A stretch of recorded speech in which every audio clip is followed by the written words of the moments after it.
Hello friends, welcome back to my YouTube channel Vidyarthi site. This video is presented by me Priya Sarkar. तो friends, हम पढ़ रहे हैं paper 1 unit 6 logical reasoning और आज का हमारा टॉपिक है square of opposition. Square of opposition categorical preposition का एक पार्ट है, यानी कि कैटेगोरिकल प्रपोजिशन के अंतर्गत ही हम स्क्वायर ऑफ अपोजिशन को पढ़ते हैं। तो चलिए फिर क्लास को कंटिन्यू करते हैं। क्लास को शुरू करने से पहले अगर अभी तक आपने मेरे चैनल विद्यार्थी साइट को सब्सक्राइब नहीं किया है तो आप अभी मेरे चैनल को सब्सक्राइब कीजिए अगर आप UGC net paper 1 paper 2 subject education की तैयारी करना चाहते हैं तो, और साथ ही साथ बेल आइकन को भी प्रेस कीजिए जिससे कि जब भी मैं कोई वीडियो अपलोड करूँ आपके पास नोटिफिकेशन पहुँच जाए। तो चलिए फिर आज की क्लास को कंटिन्यू करते हैं। तो लास्ट वाली क्लास में हमने कैटेगोरिकल प्रपोजिशन के अंदर इस डायग्राम को देखा था।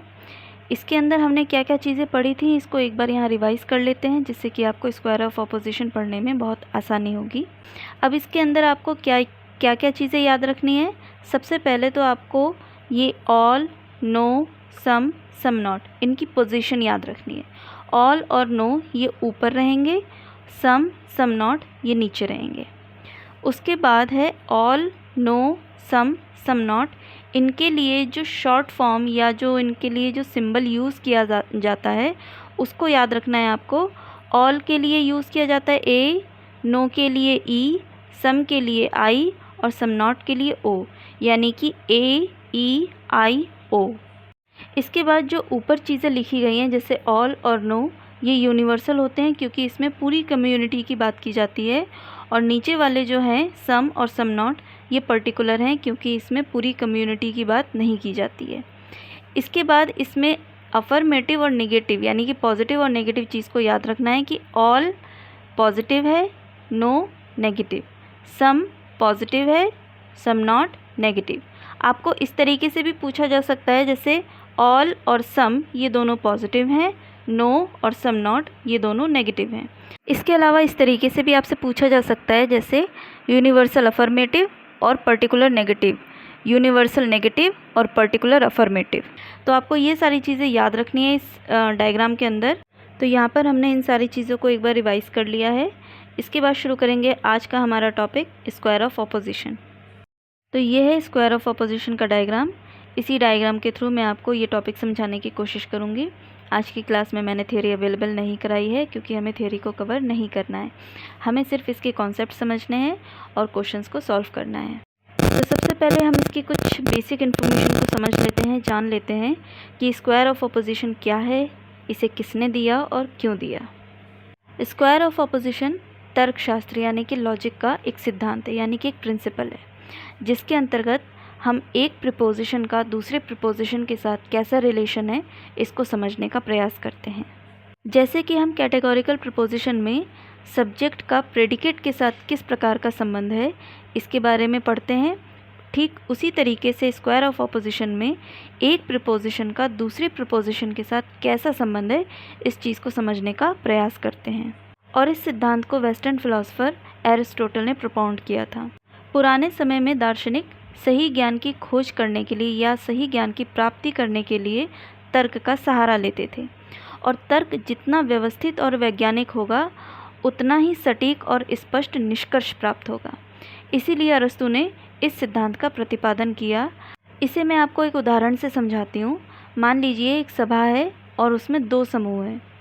दोनों समूह के जो रिप्रेजेंटर हैं वो अपनी अपनी बात को रखते हैं और तर्क के माध्यम से यानी कि वैज्ञानिक तर्क के माध्यम से सही निष्कर्ष पर पहुंचते हैं। उनके बीच में जो तर्क हो रहा है वो दो तरीके से हो सकता है। कुछ तर्क उनके ऐसे होंगे जिसमें कि 100% की श्योरिटी होगी, यानी कि एक बात अगर 100% ट्रूथ है तो दूसरी बात ऑटोमेटिकली खारिज हो जाएगी। और कुछ तर्क ऐसे होंगे जिनमें 50-50% की संभावना है कि मान लीजिए अगर इनका तर्क 50% सही है तो उनका तर्क भी 50% सही होगा। इसी चीज़ को मैं रियल लाइफ एग्जांपल से कनेक्ट करके आपको बताऊंगी जिससे कि आपको और अच्छे से क्लियर होगा। आपने टीवी सीरियल या फिर फिल्म देखी होगी और उसमें आपने अदालत वाला सीन देखा होगा, तो इसी सीन को मैं यहाँ से कनेक्ट करती हूँ। अदालत में दो पक्ष होते हैं, एक जो मुजरिम के पक्ष में होता है और एक जो मुजरिम के पक्ष में नहीं होता है। तो यहाँ पर एक केस ले लेते हैं कि सोहन ने गरिमा का मर्डर किया है। तो ये बात अगर आप अदालत में प्रूफ कर देते हैं 100% श्योरिटी के साथ, 100% की श्योरिटी कब होगी, जब आप सारे सबूत इकट्ठा करके अदालत में पेश करेंगे। तो यानी कि जो सोहन के पक्ष में केस लड़ रहा है, जो ये कह रहा है कि सोहन ने मर्डर नहीं किया है, उसकी बात खारिज हो जाएगी, क्योंकि आपने सारे सबूत सोहन के खिलाफ प्रस्तुत कर दिए हैं, पेश कर दिए हैं। तो ये वाला जो केस है ये 100% ट्रू का केस है। और अगर मान लीजिए इसी केस को अगर हम 50% और 50% में डिवाइड कर दें, कि मान लीजिए कि एक वकील सोहन के बचाव में है, वो ये कह रहा है कि सोहन ने गरिमा का खून नहीं किया है, और दूसरा वकील सोहन के विरोध में है, जो ये कह रहा है कि सोहन ने गरिमा का खून किया है। अब ये दोनों जो आर्गुमेंट है ये 50-50% कब ट्रू माने जाएंगे, जब आपके एविडेंस स्ट्रांग नहीं होंगे, आप अदालत में एक तथ्य को या एक तर्क को सही सिद्ध नहीं कर पा रहे हैं। यानी कि जब आपके एविडेंस वीक होंगे या आपके पास चश्मदीद गवाह नहीं होगा, आप अपना तर्क अदालत में 100% ट्रू साबित नहीं कर पा रहे हैं, तब आपके दोनों आर्गुमेंट 50-50% ट्रू मान लिए जाएंगे, या दोनों ही आर्गुमेंट को फॉल्स मान लिया जाएगा। कुल मिलाकर के आप 50% वाले केस में कोई एक डिसीज़न पर नहीं पहुंच सकते हैं, यहाँ पर पॉसिबिलिटी रहती है, संभावना रहती है। तो स्क्वायर ऑफ ऑपोजिशन में आपको सिर्फ यही चीज़ें ध्यान रखनी है कि ऐसे तर्क जिनमें 100% की श्योरिटी होगी, वो तर्क दूसरे तर्क को पूरी तरीके से खारिज कर देंगे। लेकिन ऐसे तर्क जिनमें 50% की पॉसिबिलिटी होगी, यानी कि संभावना होगी, प्रोबेबिलिटी होगी, उनमें चांसेस हैं कि वो दोनों ही तर्क सही हो, यानी कि दोनों ही तर्क एग्जिस्ट करेंगे। तो चलिए फिर इस टॉपिक को स्टार्ट करते हैं। हम एक एक चीज़ को कॉन्सेप्ट वाइज पढ़ते हुए चलेंगे, जिससे कि हम हर एक चीज़ को क्लियर करें और हमारे सामने किसी भी तरह की डाउट की सिचुएशन ना बने। तो आपको इस डायग्राम में सबसे पहले तो ये चीज़ ध्यान रखनी है कि प्रोपोजिशन के पेयर होंगे, पेयर यानी जोड़े। दो प्रोपोजिशन होंगे, उनके बीच में क्या रिलेशन है, यानी कि उस रिलेशन का नाम, और उनके बीच में कैसा रिलेशन है, यानी कि रिलेशन है या क्या सिचुएशन के आधार पे आपका ये रिलेशन बन रहा है। ये दो चीज़ें आपको ध्यान रखनी है। तो सबसे पहले आप ये चीज़ ध्यान रखिए कि सिर्फ 4 तरह के रिलेशन हैं हमारे स्क्वायर ऑफ ऑपोजिशन में। पहला है कॉन्ट्रेरी, दूसरा है कॉन्ट्राडिक्टरी, तीसरा है सब कॉन्ट्रेरी, और चौथा है सब ऑल्टरनेशन।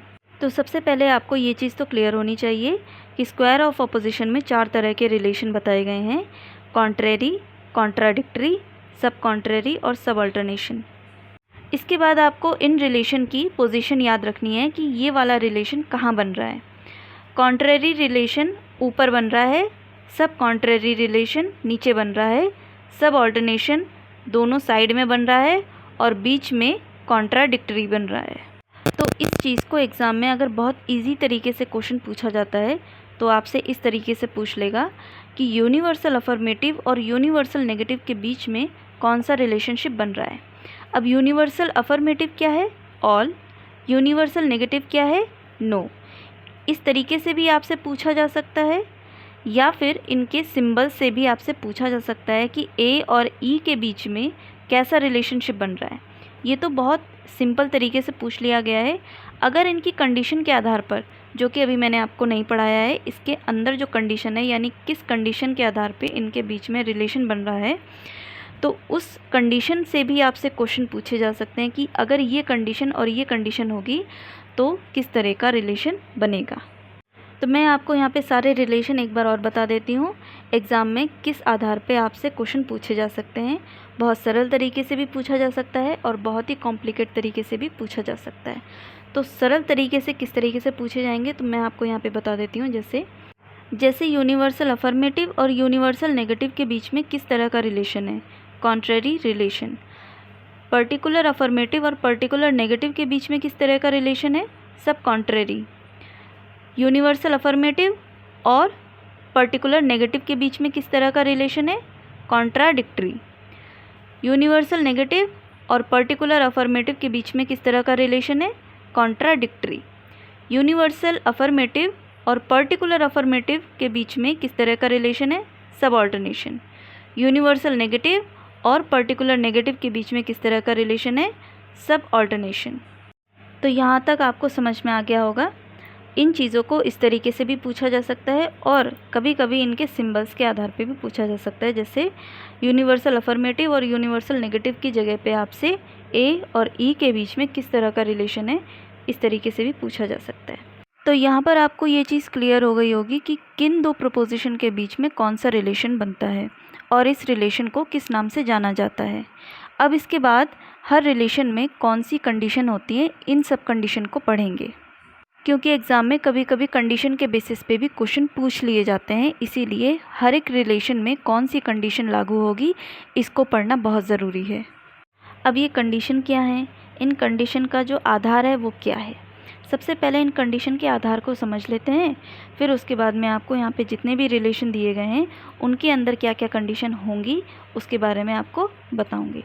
तो सबसे पहले आपको कंडीशन का आधार बता देती हूँ कि हम कंडीशन क्या देखते हैं इनके अंदर। कोई भी प्रपोजिशन, उसकी हमें ट्रूथ वैल्यू चेक करनी होती है और उसके अपोजिट साइड में जो भी प्रपोजिशन है उसका उस पर क्या प्रभाव पड़ेगा, इस चीज़ को ही हम कंडीशन कहते हैं।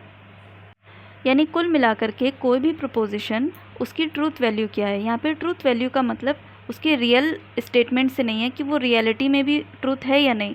यहाँ पर ट्रूथ वैल्यू का मतलब है कि अगर आप उस स्टेटमेंट को सच मान लेते हैं तो उसके सामने वाले स्टेटमेंट पर क्या प्रभाव पड़ेगा, इसी को ही हम रिलेशन या कंडीशन कहते हैं। तो सबसे पहले हम यहाँ पे कॉन्ट्ररी रिलेशन को समझेंगे। यूनिवर्सल अफर्मेटिव और यूनिवर्सल नेगेटिव के बीच में कॉन्ट्ररी रिलेशन बनता है। अब इनकी कंडीशन क्या है कि अगर ऑल वाला स्टेटमेंट ट्रूथ मान लिया जाए तो नो वाला स्टेटमेंट फॉल्स हो जाएगा। इसकी कंडीशन ये है। अब आपको मैं इसको उदाहरण से समझाती हूँ कि अगर ये मान लें कि ऑल डॉग्स आर एनिमल्स, इस स्टेटमेंट को सच मान लिया जाए तो नो डॉग्स आर एनिमल्स, ये वाला स्टेटमेंट फॉल्स हो जाएगा। इस चीज़ को हम दूसरे तरीके से भी समझते हैं कि ऑल और नो वाले स्टेटमेंट डिडक्टिव आर्गुमेंट होते हैं, यानी कि 100% ट्रूथ होता है। तो अगर एक स्टेटमेंट 100% ट्रूथ है तो दूसरे वाले के पास कोई चांस नहीं है कि वो ट्रूथ हो जाए, वो ऑटोमेटिकली फॉल्स हो जाएगा। यानी कि अगर ऑल वाला स्टेटमेंट ट्रू है तो नो वाला स्टेटमेंट फॉल्स हो जाएगा, और अगर नो वाला स्टेटमेंट ट्रू है तो ऑल वाला स्टेटमेंट फॉल्स हो जाएगा। यानी कि दोनों स्टेटमेंट एक साथ ट्रू नहीं हो सकते हैं। ये कंडीशन तब पॉसिबल है जब हम किसी एक स्टेटमेंट की ट्रूथ वैल्यू चेक करते हैं। ट्रूथ वैल्यू का मतलब होता है कि किसी स्टेटमेंट को सच मान लेना। अब वो रियलिटी में सच है या नहीं, इससे हमें कोई लेना देना नहीं है। अगर हम ये मान लेते हैं कि ये वाला स्टेटमेंट ट्रू है तो ये उसकी ट्रूथ वैल्यू हो गई। तो ये कॉन्ट्ररी रिलेशन की पहली कंडीशन है। अब हम इसकी दूसरी कंडीशन की बात करें तो दूसरी कंडीशन में फॉल्स वैल्यू चेक करते हैं। जैसे मान लीजिए किसी स्टेटमेंट को अगर हम फॉल्स मान लें तो उसके सामने वाले स्टेटमेंट पर क्या प्रभाव पड़ेगा। अगर हम इन दोनों में से किसी भी स्टेटमेंट की फॉल्स वैल्यू चेक करेंगे, यानी कि किसी भी स्टेटमेंट को अगर हम फॉल्स मान लेते हैं तो इसके सामने वाला स्टेटमेंट फॉल्स हो जाएगा। कैसे फॉल्स होगा, इसको एक एग्जांपल से समझते हैं। जैसे मान लीजिए सभी पक्षी आकाश में उड़ सकते हैं। अगर हम इस स्टेटमेंट को फॉल्स मान लें, यहाँ पर स्टेटमेंट का फॉल्स मानने का मतलब है कि वो रियलिटी में गलत है या नहीं, इससे हमें कोई लेना देना नहीं है। लॉजिकल रीजनिंग के अंतर्गत सिर्फ मानने के आधार पर ही हम सही निष्कर्ष निकालते हैं। तो यहाँ पर सभी पक्षी उड़ सकते हैं, अगर हम इस स्टेटमेंट को गलत मान लें। गलत मानने का मतलब है कि इसका क्या सेंस निकल के आ रहा है कि कुछ पक्षी ऐसे हैं जो आकाश में नहीं उड़ सकते हैं। भाई स्टेटमेंट ये कह रहा है ना कि सभी पक्षी आकाश में उड़ सकते हैं, इसको गलत मान लो।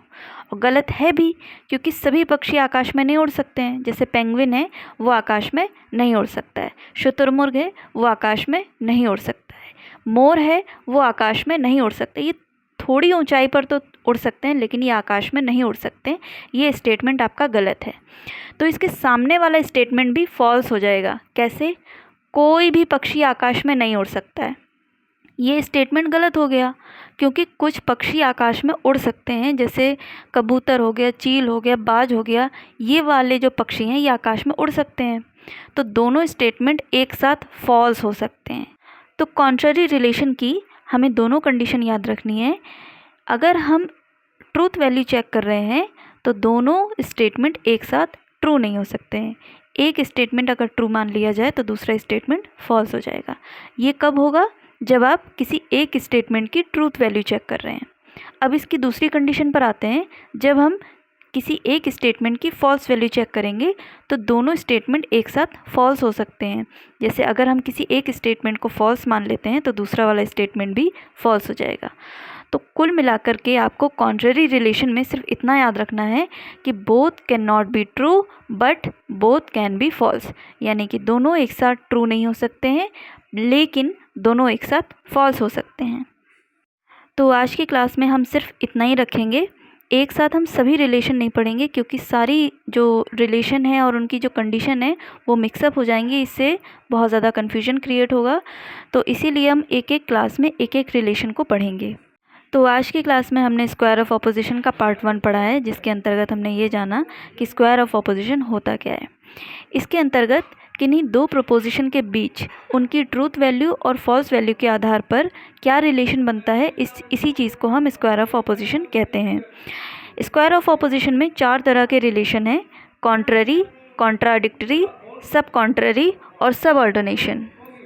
तो आज हमने सिर्फ कॉन्ट्ररी रिलेशन को पढ़ा है और ये कॉन्ट्ररी रिलेशन किनके बीच होता है? यूनिवर्सल अफर्मेटिव और यूनिवर्सल नेगेटिव के बीच में, जिसकी हमने 2 कंडीशन पढ़ी है और दोनों कंडीशन कुछ इस प्रकार हैं कि इन दोनों स्टेटमेंट में से अगर हम किसी एक स्टेटमेंट की ट्रूथ वैल्यू चेक करते हैं, यानी कि किसी एक स्टेटमेंट को अगर हम ट्रू मान लें तो इसके अपोजिट साइड वाला स्टेटमेंट ऑटोमेटिकली फॉल्स हो जाएगा। कुल मिलाकर के दोनों स्टेटमेंट एक साथ ट्रू नहीं हो सकते। लेकिन वहीं पर अगर हम किसी एक स्टेटमेंट की फॉल्स वैल्यू चेक करते हैं, यानी कि किसी एक स्टेटमेंट को अगर हम फॉल्स मान लेते हैं तो इसके सामने वाला भी स्टेटमेंट फॉल्स हो जाएगा। तो कुल मिलाकर के आपको इन दोनों कंडीशन को इस तरीके से याद रखना है कि दोनों स्टेटमेंट एक साथ ट्रू नहीं हो सकते लेकिन एक साथ फॉल्स हो सकते हैं। तो आज की क्लास में हम इसे इतना ही रखेंगे, बाकी के रिलेशन हम इसकी नेक्स्ट वाली क्लास में कवर करेंगे। तो आज की क्लास आपको कैसी लगी मुझे ज़रूर बताइएगा। अगर आपको मेरे चैनल की वीडियोस इन्फॉर्मेटिव लगती हैं तो आप मेरे चैनल को लाइक, शेयर और सब्सक्राइब कर सकते हैं। Thank you.